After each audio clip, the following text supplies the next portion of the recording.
Anunciado, el doctor Leandro Rodríguez Lastra, de Chocolate Río Negro, está en Salta, estuvo acompañado por muchos salteños pro vida que están, lógicamente, defendiendo las dos vidas, ¿no? Este es el mensaje, y el mensaje que se dio ayer en Salta fue contundente también. Se llegó hasta nuestra ciudad también para comentar qué es lo que está sucediendo con todas estas situaciones que hoy lo encuentran a él como el centro de la escena en una situación muy delicada, porque recordemos que en el 2017 una joven llegó con un estado avanzado de un embarazo y lamentablemente no se pudo seguir los pasos que en ese momento el protocolo no punible estipulaba. Esto determinó que hoy fuera condenado culpable por no avanzar en este proceso y defender de alguna manera las dos vidas. Vamos a hablar con él a fondo sobre estos temas. ¿Cómo le va? Bienvenido. Muchas gracias. Bueno, cumplió con lo que está establecido dentro de los términos del cuidado de la mujer, del niño, de la vida. Así es un caso delicado en tanto y en cuanto la justicia estableció de que había un interés supremo del derecho de la paciente y no hubo consideración en cuanto a la salud de la misma, dado que era una paciente que con sus 19 años y un embarazo de 5 meses, 22 semanas y media, que trae la ambulancia de un hospital cercano a Cipolletti, que tiene menor complejidad, lo que demuestra que era un caso complejo desde el punto de vista clínico. Y esta paciente de 19 años con este embarazo y este cuadro clínico debía ser protegida su salud para evitar que ésta se dañase, para evitar que corriese en riesgo su vida. Y fue la determinación que tomé yo como médico en ese primer momento en que la recibo. La recibe con, y a ver si esto es cierto porque la gente lo conozca de fondo, trasladada justamente con un cuadro no menor, pero además porque alguien le había suministrado misoprostol. Afirmativamente, tal cual. Había concurrido a un lugar no seguro, un lugar clandestino, donde le habían dado misoprostol, ante la incertidumbre que tenemos todos los ginecólogos en este caso de que pudiera haber habido algún otro tipo de tratamiento que potenciase el riesgo para la salud. Yo establezco un tratamiento de cuidado, de descartar infecciones, porque tranquilamente la paciente podía estar cursando una infección, tenía signos de que así lo indicaba, de que cursaba una infección. Entonces a eso me aboqué, al tratamiento y al abordaje de la protección de su salud. Esto derivó a los días siguientes, en principio toma la situación todo el servicio de ginecología del hospital.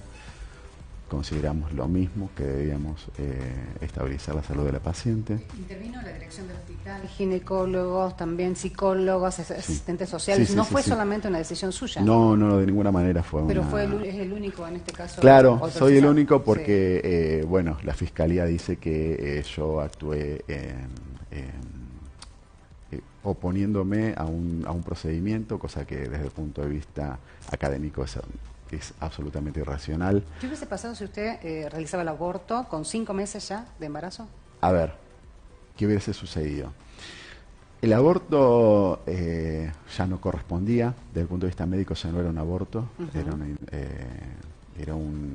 lo que el paciente ingresó era con amenaza de parto pretérmino, que quiere decir que iban a ser un niño vivo de 5 meses que iba a requerir cuidado.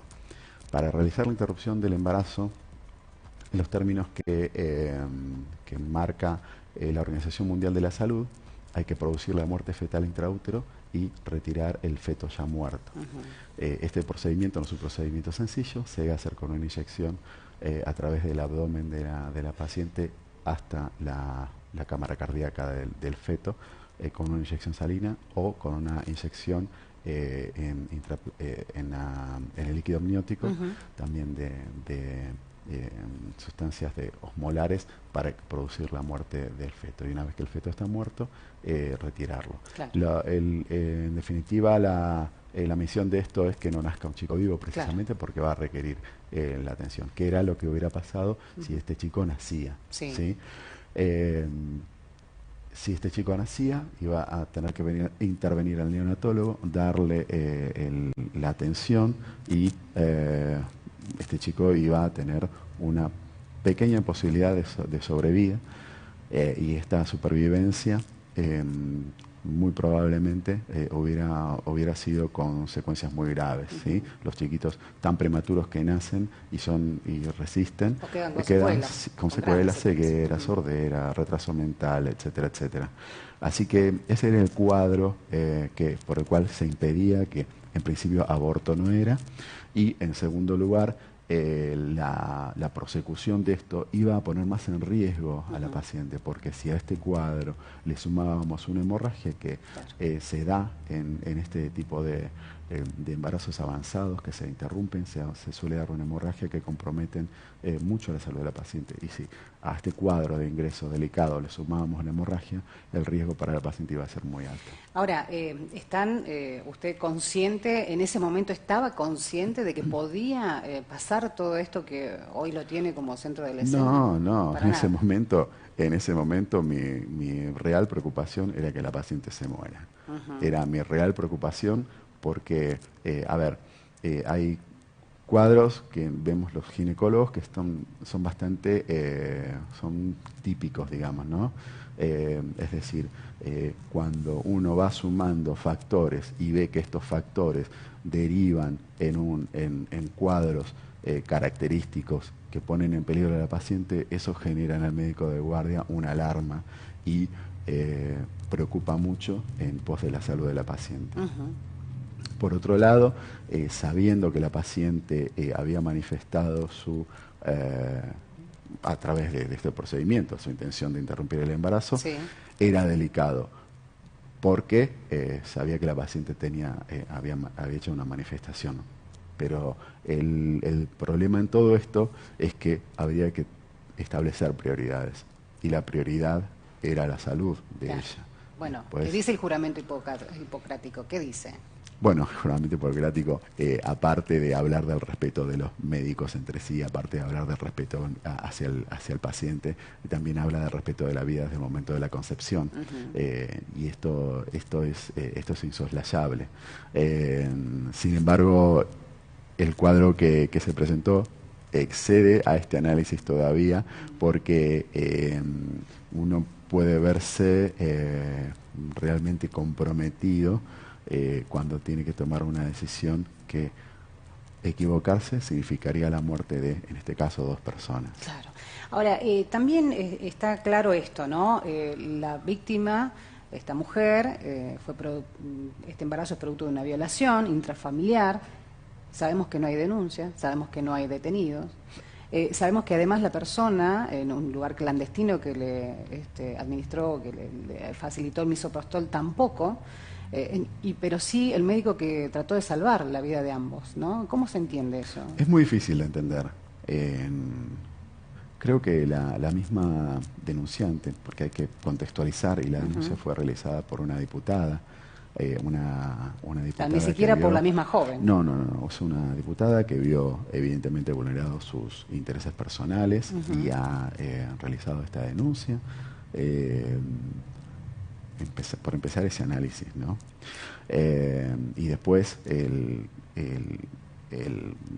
sí que esta propia diputada se sienta muy bien ante el fallo del juez y felicitándolo por tener una perspectiva de género en el momento de juzgar, habla a las claras de por dónde atraviesa esta decisión. Uno piensa que la justicia debería tener una mirada objetiva, la justicia debería precisamente juzgar con datos objetivos y no teñidos de ideología.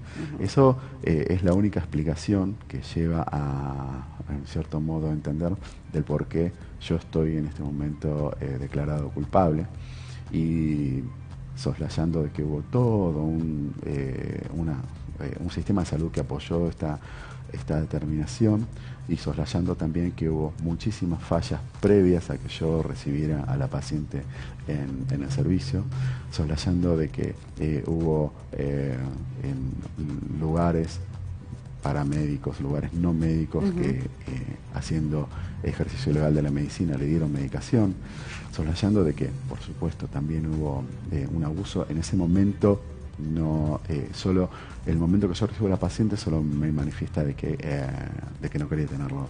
En la medida que fue pasando el tiempo, se fueron conociendo otros detalles. De hecho, podría asegurarle que lo del abuso intrafamiliar fue muy posterior. Por lo tanto, también no hay ningún acento puesto en la búsqueda de este delincuente, de este violador, de este ¿Le duele ser estar detestable. en Argentina después de enfrentarse a toda esta situación, con esta justicia? Algunos preguntan, ¿es ignorancia, es crueldad, son los lobbies, son las presiones de tal vez poderes económicos foráneos? A ver, no me duele estar en Argentina. Nací en Argentina, estoy muy orgulloso de ser argentino. La sociedad argentina, a través de su educación pública, permitió que yo haga la primaria, la secundaria, la universidad, permitió que yo me forme en un sistema de residencias. Le debo mucho a la Argentina como individuo y como médico, sobre todo porque tuve la suerte de ir a una excelente casa de estudios como la Universidad de Buenos Aires. No me duele como argentino, creo que sí está frente a todos nosotros un desafío importante como sociedad, en la cual tenemos que tomar una determinación, si avanzamos, si nos quedamos, si retrocedemos.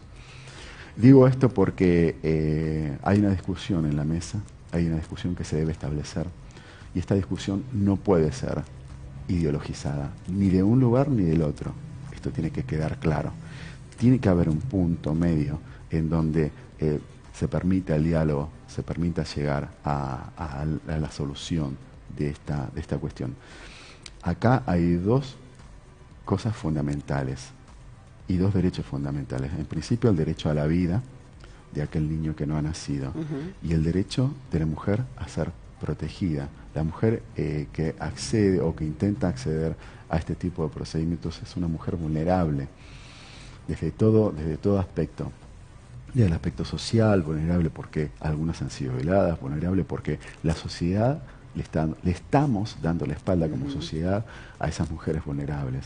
Entonces, si hablamos de que la mujer tiene derecho a y no le facilitamos el acceso a una vida digna, entonces estamos viendo solo una cara de la moneda, estamos viendo las cosas parcializadas. Es muy importante que como sociedad asumamos que tenemos es que estamos frente a un lugar, a un momento de decisión.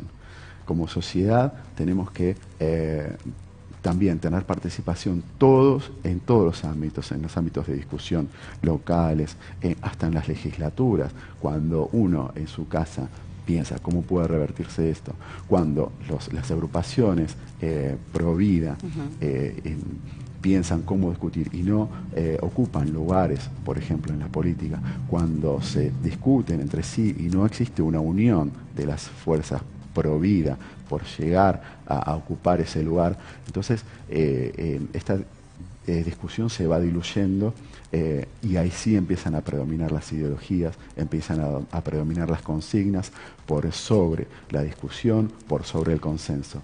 Como sociedad y como vida en democracia, lo elemental es que exista el consenso para poder avanzar. Por supuesto. ¿Se veía usted manifestado objetor de conciencia? En ese momento no era objetor de conciencia. Yo fui formado, como bien dije, en la Universidad de Buenos Aires. Y en mi formación nunca se me había cruzado por la cabeza de que pueda existir este tipo de conflictos. Porque en mi formación se me había dicho que las normas son claras, los derechos son claros, los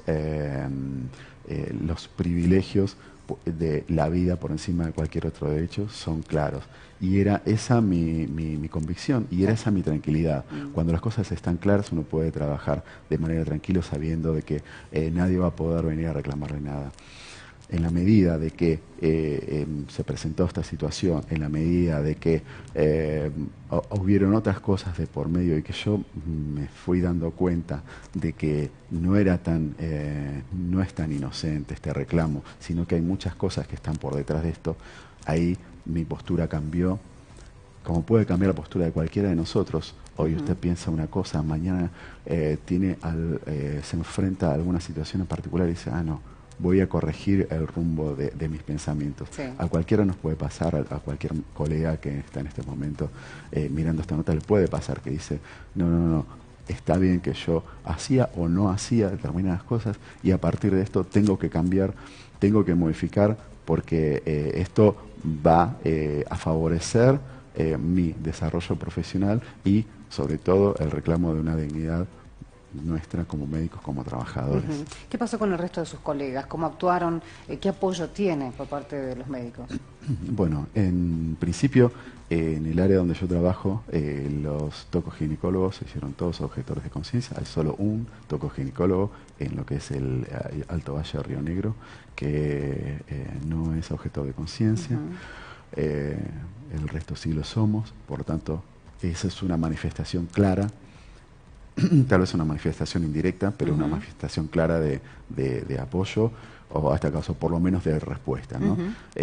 Siempre sostuve de que esto iba a generar un impacto en la atención médica, en la salud pública, y ya ese impacto está.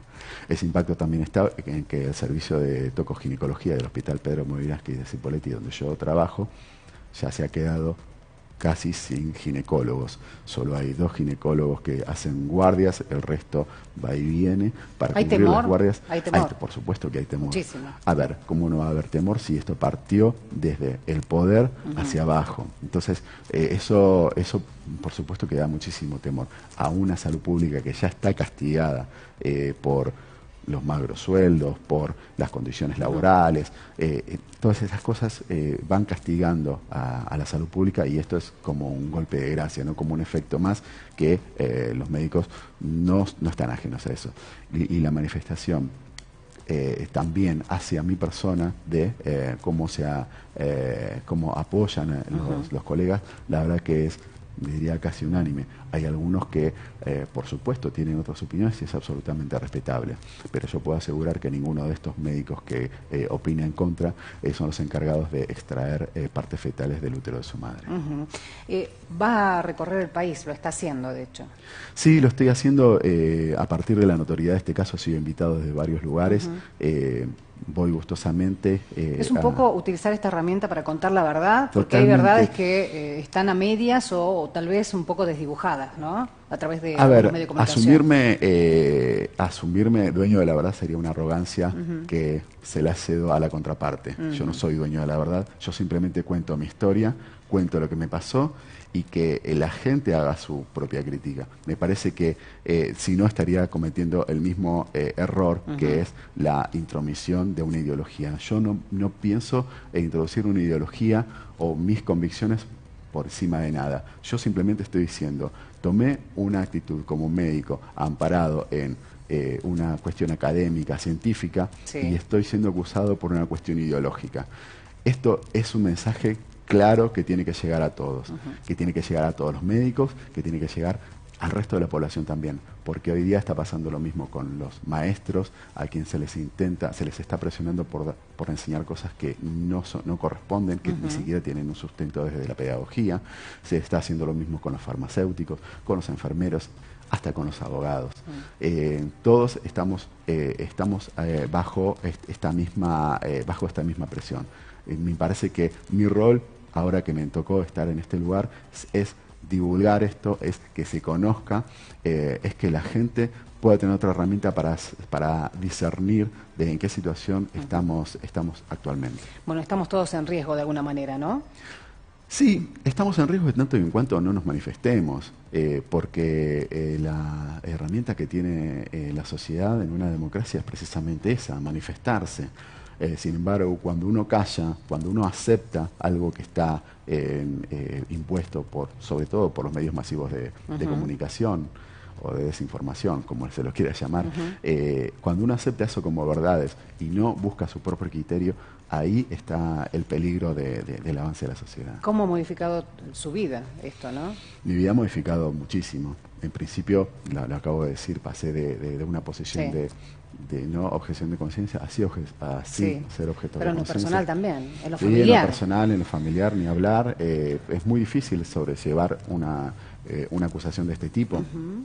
A ver, toda acusación de índole penal tiene un impacto muy grande, ¿sí? A ver, es un delito penal lo que se me está, no es un juicio civil en el que mal o bien el médico sabe que hoy por hoy la industria del juicio sabe que los juicios formales parece que están a la orden del día, pero a ver, nunca voy a imaginar que con el resultado de 2 personas vivas uno vaya a tener una condena en contra. Por haber simplemente actuado de acuerdo a lo que dice lo científico, médico, y lo que además también la conciencia de las personas, que es esto, ¿no? De salvar la vida. Creo que cualquier persona que vea a otro al lado sufriendo por algo trataría de ayudar, ¿no? Y en este caso, bueno, fue simplemente salvar las 2 vidas. Volvemos a reiterar, no hay un violador detenido, no hay nadie preso, no hay una persona que aplicó o facilitó el misoprostol, que llevó a estas condiciones a esta joven de 19 años con 22 semanas de embarazo a esta situación de riesgo. No hay nada de eso, solamente una denuncia de una diputada, ni siquiera de la misma joven que estaba pasando esta situación, ¿no? Es triste y es lamentable que nos encontramos en esta situación en el país. ¿Lo volvería a hacer si se da un caso como este? Sí, definitivamente lo volvería a hacer porque, como dije recién, mi conducta no fue atravesada por ningún tipo de ideología. Si hubiera sido atravesada por ideología, lo pensaría. No, tampoco la religión en este caso. No, yo soy agnóstico. No soy... No, para que quede claro, porque muchos también relacionan sí, bueno, eso, ¿no? De hecho, el mismo fiscal intentó sostener permanentemente de mis convicciones religiosas y después se encontró con la sorpresa que yo mismo se lo dije en la cara y durante el juicio. Yo soy agnóstico.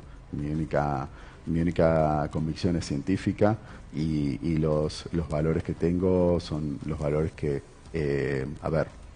reflexionamos todos que pueden ser en pos de una mejora para la sociedad, ¿no? El valor a la vida, el valor a la salud, el defender el derecho de un trabajador.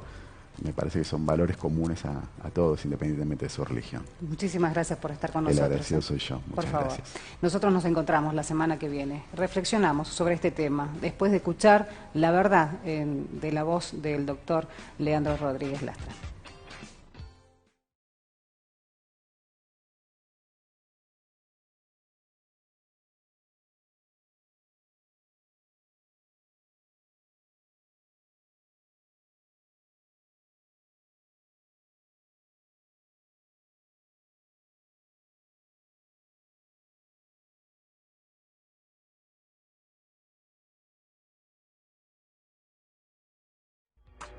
Fue una producción de ¿Qué pasa Salta? quepasasalta.com.ar.